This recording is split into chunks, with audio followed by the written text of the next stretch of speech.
beer, it's good for you. Hello and welcome to the video. Within this video guide I have a very tried and tested recipe for brewing a very tasty and flavourful double bock beer, which is my Christmas beer for 2023. This beer style is popular at Christmas in Norway, but it's great to enjoy all year round too. So without further ado, let's get started. Within this video guide, as per usual, I will take you through the steps in order, starting with a look at my recipe's vital statistics. As you can see, this recipe offers an approximation of 7.9 ABV, and in accordance with the style offers something smooth yet rich and malty with delicate hints of chocolate and dark fruit. More on this later during my tasting notes. This recipe, like all of my shared recipes, is written by me and can be found in full within the video's description area, which is underneath the video window when viewed on a desktop computer. Like all of my shared recipes, this recipe is very tried and tested, so you can certainly brew it with confidence. You'll also find a link to the recipe in full on Brewfather, which can be used free of charge with some restrictions.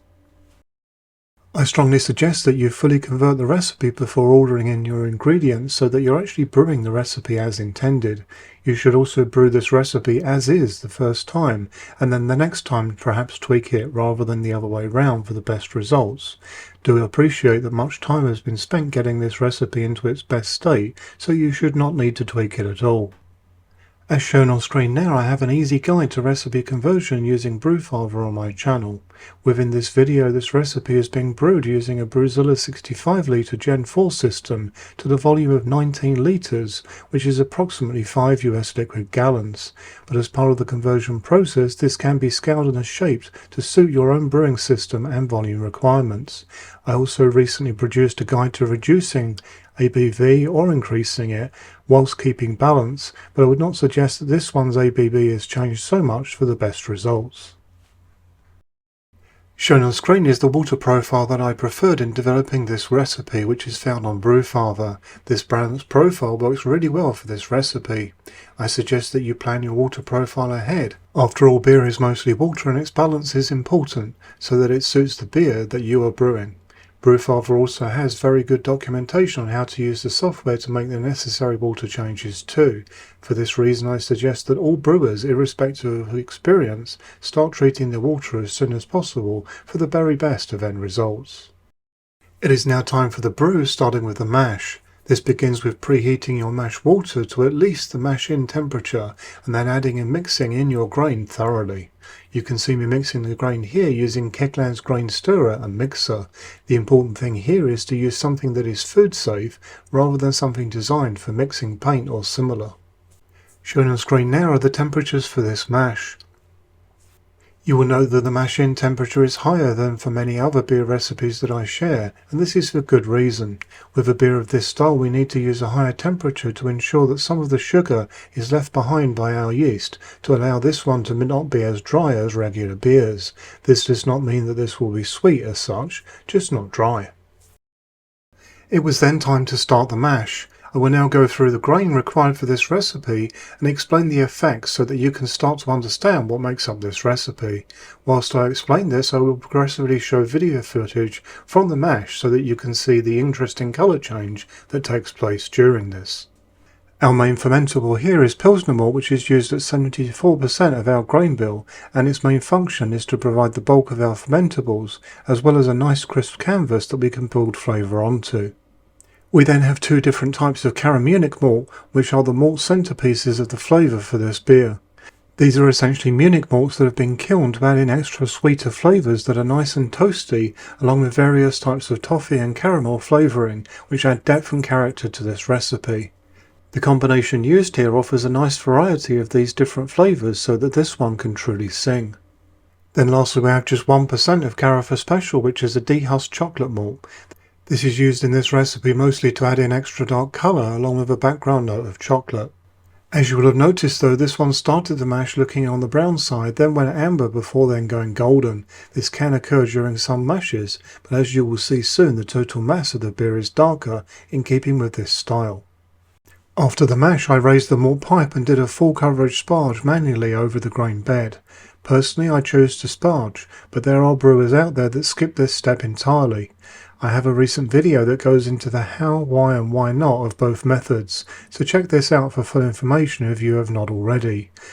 The real message here from me is that there is always more than one way to do something, and once you know the facts, you are then in a position to make a confident choice for yourself.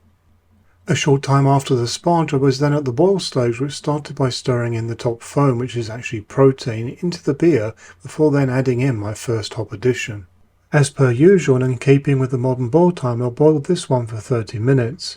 For bittering, I used warrior hops, essentially for their high alpha acid percentage and mild flavour, but Magnum and Columbus will work well too if this suits you better. At 15 minutes we have Tettnang, which offers balanced floral and herbal flavour and aroma, along with a little bit of spiciness. Substitutions here include Sars and Spout, but do try to use Tettnang as a first choice here, as it suits this recipe a little better, in my opinion. After the boil and cooling, I then started transferring to my Grainfather conical fermenter. The initial foam you saw here was from my sanitizer, and this actually works well as yeast food too. As you can now see, the colour we have now is a nice dark brown colour. This will go darker and then lighter again during fermentation. My yeast of choice here for this recipe is Lallemand excellent Nova Lager that I really enjoy for its crisp and clean lager flavour. For fermentation I used a temperature of 20 degrees Celsius throughout, with no need to change until the end for cold crashing. To perhaps make this one even cleaner, you could use pressure for fermentation, though I will add that I have not noticed much of a difference between the overall impression of this recipe by using pressure or not. Let's now take a look at the finished beer along with my tasting notes. You can see that the pour is very much a golden amber mix, but once in the glass the end beer can look quite dark, but has a nice ruby hue to it. You have to hold this beer directly behind the light to actually see through it. This beer is in its natural state and no attempts have been made to clear it. This beer has been under 12 psi of pressure, which is 0.83 bar, and I'm also using this level of pressure for serving too. This example you see here is at around the 4-week point from kegging, and tastes really good and ready in actual fact. For this one I would suggest a drinking temperature of between 7 to 10 degrees Celsius, which is the equivalent of between 45 to 50 degrees Fahrenheit, as temperatures lower will hide flavour, which certainly would be a pity here. Here are my tasting notes after this one being in the keg for 4 weeks as follows. Aroma. The aroma I find here is rich, malty and very caramel-like, with a nice toasty background. Straight away on entry, this one has a rich, tasty richness to it that offers very smooth, deep malty and caramel flavours, along with bready and toasty qualities that make this one very special. And here are some of my notes on this beer. This beer is not as heavy as it sounds and has a very nice, clean lager character to it, making it a very good one to drink alongside food. Meat and potato dishes in particular seem to work very well. And lastly, here is my final impression. This is a very flavourful example of this style that is best enjoyed slowly so that every drop of its rich goodness is savoured, making this a great celebration beer. So there you have it. My intention this year is to have this one available for the family as a treat over Christmas, and perhaps there will still be some left to see the new year in with. I do hope that you found this video useful, informative and interesting. If so, why not consider liking and subscribing? For further support you can join the channel's Facebook group, and if you would like to support the channel then check out the channel's merchandise store, as all profits go back into the channel. Until next time, happy brewing!